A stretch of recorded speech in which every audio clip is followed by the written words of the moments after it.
Hey there, welcome to the Astro Psyche. This is your weekly astrology for June 19th through the 25th. And this week we are moving into Cancer season. So the sun is moving into the sign of Cancer. Happy birthday to all of my Cancerian people. And we are continuing our experience with Neptune this week. So we have another important aspect that involves Neptune, and we're going to get into all of that this week. My name is Shauna McGrath. I'm a psychotherapist and an astrologer, and I'm excited to share the astrology of this week with you. So, broadly, it's always important to look at where we are within the lunar cycle, because the phase of the moon tells us about the day-to-day emotional tone and the day-to-day experience, whether, for example, it's more high energy, more low energy, introverted, extroverted, the tone of busyness, again, at kind of an emotional level, and then also the broader theme there. So we had our new moon in Gemini last Saturday, the 17th. And so this means that we're in the waxing moon phase. This is where the moon is beginning to move from a sliver to a bigger chunk of light in the sky. And so symbolically, this means that it's a time of moving forward, growth, initiation, elaborating on things, moving from an internal or introverted sort of energy, which is at its peak during the new moon that we just had, and moving more into extroverted, getting things done sort of energy. If you haven't already, I highly recommend looking at where this new moon fell in your birth chart, and you can find that through my new moon horoscope, so I'll have a link to that below. So more momentum coming here. We're sort of like coming out of the shell, so to speak, in an emotional way, and continuing to allow any insights or ideas or new information that came up around the new moon, allowing that to infuse your life in a more tangible and practical way, especially around themes that involve Gemini, right? Because it was the new moon in Gemini. Now, we also have the sun moving into the sign of Cancer. So this is, of course, initiating a focus, a spotlight on Cancerian themes. And it's also a marker of the solstice, where we have either the longest day of the year or the longest night of the year, depending on which hemisphere of the world you're in. So Cancer as a sign is a cardinal sign, which is about initiating new beginnings, taking action, being bold. And it's also a water sign, which is about intuition and emotions and relationships, being connected to folks. Cancer as an energy is very oriented toward protection, family, ancestry, lineage, inner stability, being in touch with our emotional state, with our intuition, with our instincts. The moon, which is the ruler of the sign of Cancer, the moon is connected with our early childhood experiences, our experience of our caregivers, and how those experiences shape who we are now, how we move through the world, and how we do so in a way that is instinctual and can be unconscious, both in a positive and negative way. It's sort of like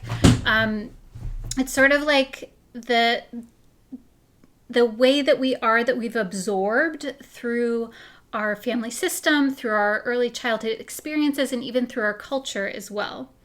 So there's a lot here around reflecting on how we're emotionally experiencing the world and working with our emotions and our intuition in order to have a greater sense of security. Again, Cancer is very associated with the physical home, with the sense of inner serenity, and at the same time, there is this fierceness to Cancer as a sign as well, because Cancer is a cardinal sign. And cardinal signs are about being bold, moving forward, initiating, and starting new things. So this is, again, it's a cardinal sign, but it's also a water sign. So it's softer than, and plus the ruler of the sign is the moon. So it's more toned down and subtle and even passive and sort of indirect. Cancer as an energy is very indirect. But there is this theme around initiating new things. So we have a spotlight on those themes. And we all have, regardless, let's say you're like, Shauna, I don't care, I don't have any Cancer in my chart. This is bringing light to the part of our chart where we have Cancer. We all have Cancer ruling a certain house in our birth chart. And so the sun is moving through that particular house and highlighting that particular area for you. Now, as far as this being the solstice, it's always interesting because the solstice is really this theme around pause and reflection and then changing directions. So this is because the sun reaches its maximum capacity for bringing the maximum amount of light, or the minimum amount of light. So in the northern hemisphere, we're having our summer solstice, where we have the longest day of the year. And then in the southern hemisphere, they're having the longest night of the year. So there's a lot of themes around polarity and extreme, like stretching the balance to the extreme and then moving back. So from this point forward, there's going to be a movement towards more of an equalizing effect. And so we can work with this in our life through noticing the areas where, taking a pause to notice where we have stretched things to their maximum capacity in a way that is enjoyable and positive and life-affirming, or maybe a way that is in some way construed or not really pleasant for us. But just sort of noticing our relationship to polarity, our relationship to see things as all one thing or another thing, and noticing how that ties into our intuition, Cancer, and our instincts. So that's a big theme this week. And it's also, solstice is very much associated with celebration and enjoying the moment of the season, no matter where you are in your own way and your own climate. Now, the other piece of this week that's happening is we have Mercury in Gemini squaring Neptune in Pisces. And Mercury is about our mind, our thought process, our ability to communicate. It's also about dreams, magic, the occult, divination, and the function that connects us with the unseen world. And Neptune is the unseen world. Neptune reminds us that the things that we can physically see and touch here are not everything that is, our existing experience. And so Neptune is very much about connecting in with the unseen, about experiencing altered states of consciousness. And when we have Mercury Neptune like this is a square. So a square is usually an aspect that's a little bit more challenging. The textbook definition of this is having like a sense of confusion around something. It's about details not being clear, maybe not knowing, like not really knowing where you're missing information, Mercury. And it can also be having an idealized view of something, because Neptune is about having a vision of the way that things could be or should be. And because Neptune is about being disconnected from the physical reality or consensus reality. And so, of course, sometimes we need that energy. We need to envision what's possible and to have an ideal. And this aspect in particular is saying that there's a little bit of a challenge around that there is I don't want to say a disconnect, but there's a need to sort of balance and figure out a way to integrate the logical thought process around something and the intuitive process around something. And how can we find a way to make these two work? Now, squares are not all bad because, so we have Mercury in an air sign, Gemini, and then we have Neptune in a water sign, Pisces, right? So air and water, logic and intuition. So these two don't really seem like they would go together, but they are very connected with the mind. They're very connected with thoughts and how we process and experience at an inner level. Now, of course, we can make this an outer level through our speech, through writing, through verbalizing things in a variety of different ways. And I think that could be helpful this week. The other thing, too, that I think is really important whenever we talk about squares like this is that, yes, it's attention, but these two signs have something in common. And that is that they are both mutable signs. So mutable signs are, they're also called the double-bodied signs in that they are both. They are this thing and that thing. It's like a person that has one foot in this arena and then another foot in this arena. And it's about transition and transmutation. It's about paradox. Mutable signs are about something that is like that you can't really pin it down to one thing or another.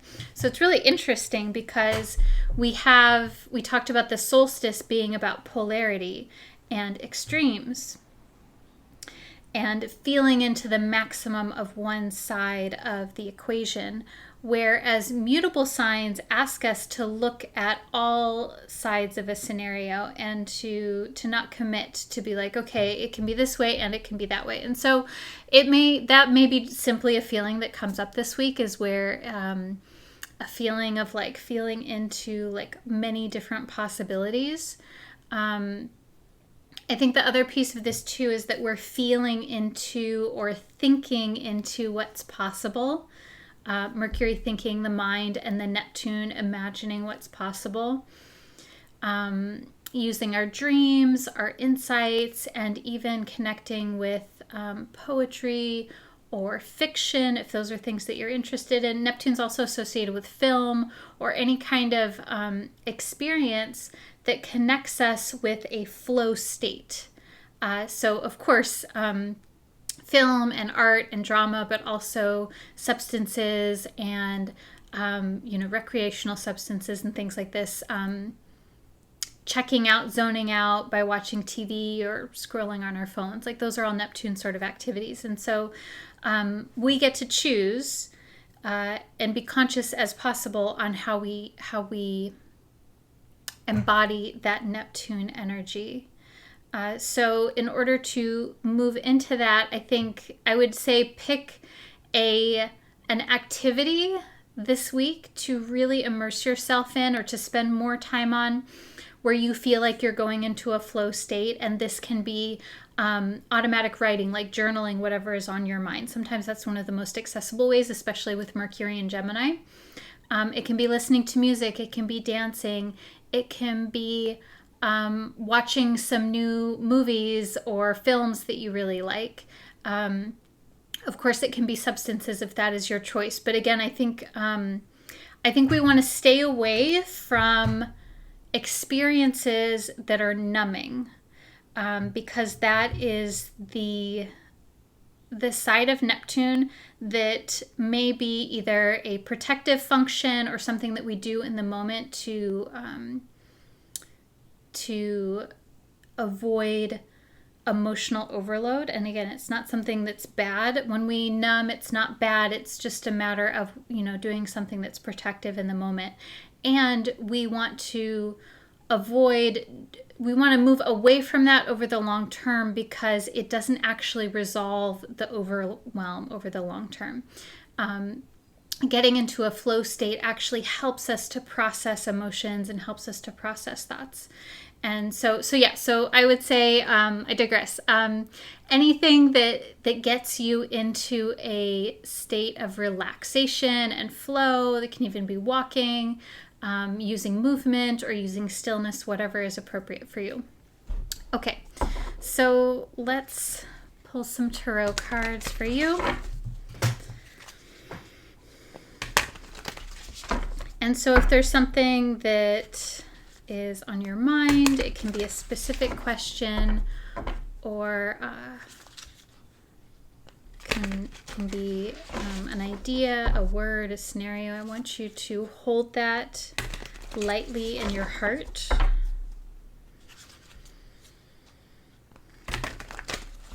Feel your body, feel your breathing.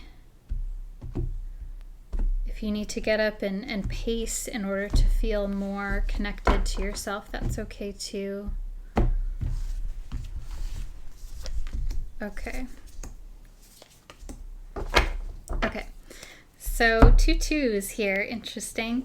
So card number 1 is the 2 of Inspiration. This is also the 2 of Wands.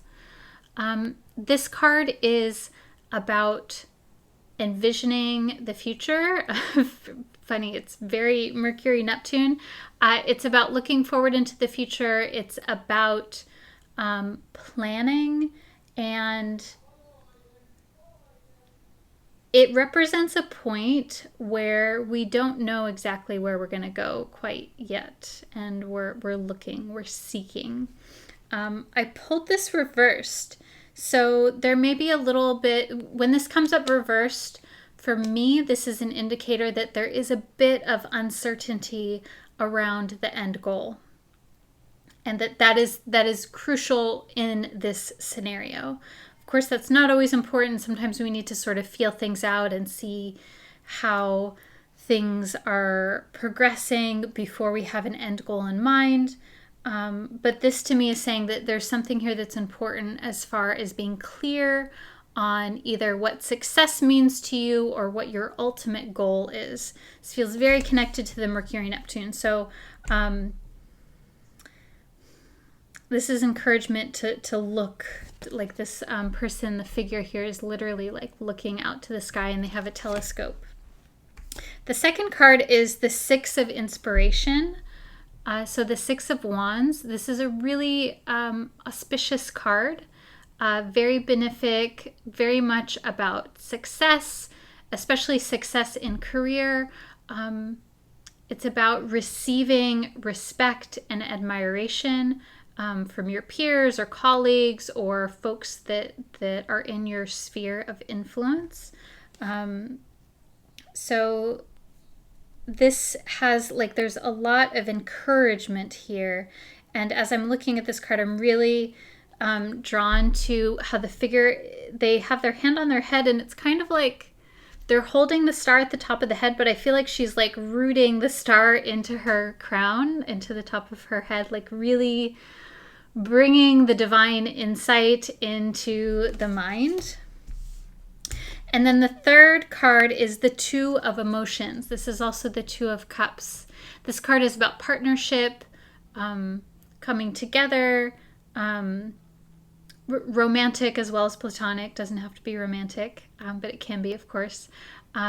This card is about sharing, relating, connecting, coming to an agreement.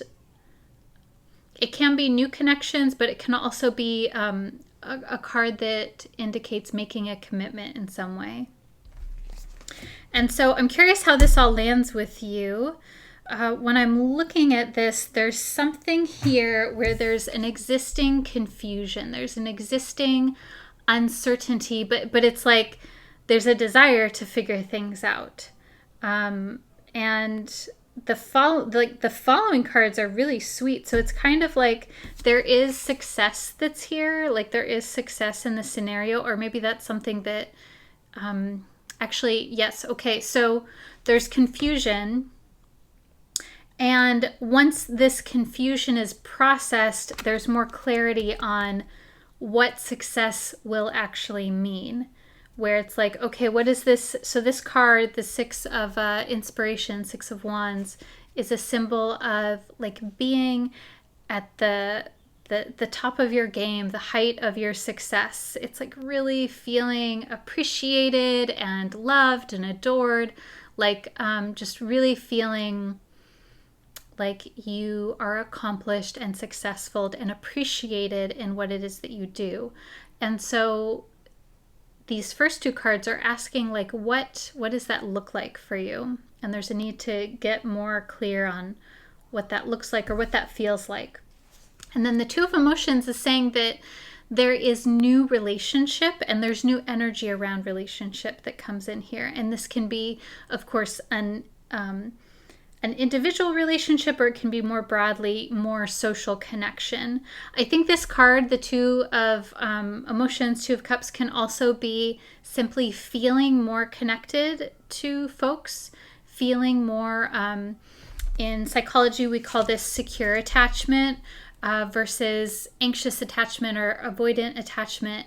When we're securely attached, we feel more securely and safely bonded with people, and we feel safe. We feel that we can be vulnerable with others. Of course, this is a nuanced scenario and it takes time and each relationship is different. But this card is really speaking to having the capacity to create strong bonds. Now, I hope this was helpful. Of course, I am a psychotherapist and an astrologer. If you're interested in a reading, I would absolutely love to do a reading with you. And if you resonate with my work and my approach and you're interested in psychotherapy, I am accepting a handful of new clients in this July, next month. So I would love to hear from you. You can find out more on my website about what that looks like. And then I also offer a 20-minute free initial consultation for folks who are interested in psychotherapy with me. I'm wishing you a wonderful week and sending lots of love, and I'll see you soon. Bye.